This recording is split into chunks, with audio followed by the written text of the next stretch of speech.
yi dafa gën a yokk mën nañ ne ci yu bare bu ñu ñëwee ci électricité boobu bu ñuy wax naan ñu tàngaay bi moo tax muy tàng nañ ko xoolaat parce que 2021 2022 daan na tàng tey day tàng courant bi gën a cher courant bi gën a métti kon rappel boobu dañu am lu ñuy wax état bu Sénégal mu xoolaat renégociation contrat pétrolier gazier ak lépp loo xamante ne dafa war a jëm ci askan bi te xoolaat ñoom courant bi sinon incha allahu rabbi bu ñu jàpp ne préfet bi saboté na marché bi de wala ministre de l'intérieur saboté na ko déedéet message bi yegg na fi mu war a yegg te yii di ñëw incha allahu rabbi bu ñu ko deful c'est dans tous les départements du Sénégal par ma voix le collectif Ñoo Lank mi di sant di gërëm sénégalais yi fi teew ñëpp di wax sénégalais benn bu fi teew représenté bi na fi des milliers de Sénégal ñi ngi sant ñëpp di gërëm ñëpp wa salaam kon ma jox Mamadou Malal Diallo mu terminer en français bu ko defee ñu ñibbi ci jàmm ak salaam kon Malal Diallo le secrétaire général du collectif Ñoo Lank.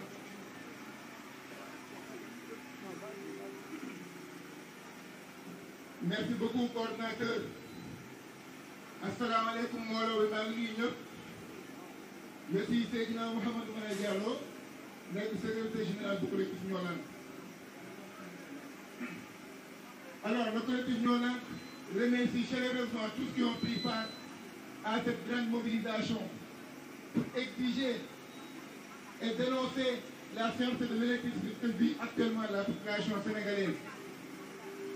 Depuis des mois, nous nous sommes interpellés sur la situation de l'électricité et ce qui est traduit par une mauvaise politique énergétique de l'État du Sénégal. Parce qu'on ne peut pas concevoir la société nationale qui est la Sénélec qui ne produit que 30% de ce qu'elle fournit. Ce n'est pas normal, c'est anormal. Des politiques énergétiques doivent être faites par le gouvernement pour réduire le prix de l'électricité au Sénégal. Sénélec vend plus qu'elle n'achète et ce n'est pas du tout normal.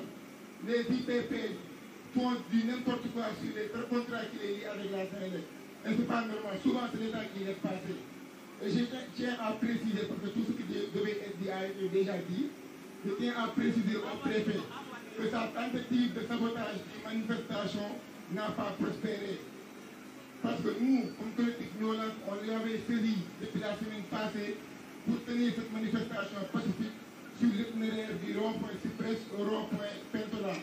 Parce que nous avons été informés que nos camarades de rappel à l'ordre avaient été refusés à la manifestation qu'ils devraient tenir sur l'itinéraire qu'ils nous ont octroyé aujourd'hui.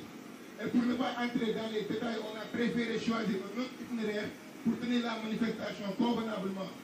Mais c'est seulement à la veille, qu'hier nuit, qu'ils nous ont appelés pour nous dire que l'itinéraire qu'on a choisi ne sera pas opérationnel et qu'on devrait choisir un autre itinéraire. On s'est concerté entre nous pour, de manière républicaine et responsable, accepter ce qu'ils nous ont demandé. À notre grande surprise, on croyait qu'ils allaient nous donner du rond-point école normale jusqu'au rond-point jet d'eau. À notre grande surprise, ce matin, lorsqu'on a reçu l'arrêté, il a été mentionné que la manifestation débuterait au niveau du casino Escort jusqu'au rond-point jet d'eau. Ce qui a en grande partie contribué à cette démobilisation de ceux qui voulaient en prendre part. Parce que la communication avait été déjà faite pour rond-point Cyprès. On a essayé de rectifier le tir en communiquant pour école normale. Et ce matin seulement on dit que ce ne sera plus à l'école normale, ce sera ici. Nous avons depuis longtemps combattu la politisation de l'administration territoriale avec le régime passé. Et on ne baissera pas les droits si toutefois ce régime voudra quand même entrer dans cette dérive. Parce que l'administration territoriale est apolitique.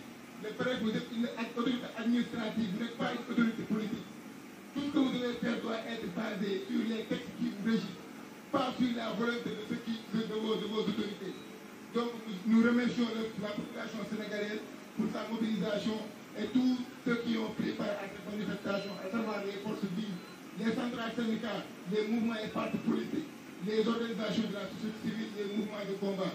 Merci beaucoup surtout à la presse nationale et internationale pour la couverture qu'ils nous ont faite. À la prochaine fois.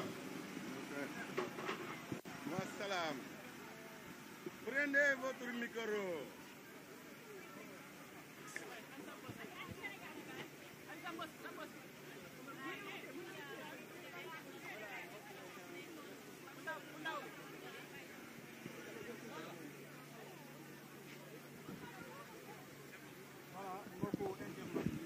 sama doomu ndey nga waa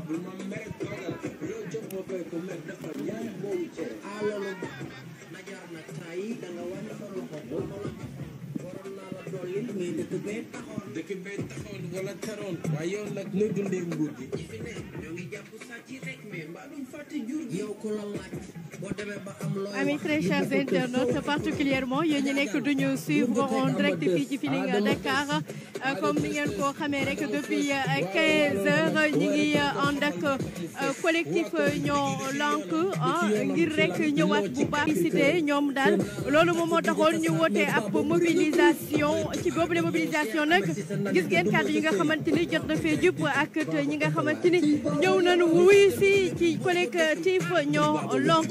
Amis très chers internautes, lii mooy li nga xamante ni moo fi amoon depuis 15 heures ci yile cadre remercier leen bu baax a baax et je rappelle la présence de la sécurité nationale ndax it police ñi ngi fi woon acca ci yile cadre jox leen dig daje ci yeneen i jotaay fii ci Feeling Dakar Feeling Dakar TV la première chaîne politique et people du Sénégal. dama jaxasoo maison joojo nu mu yànje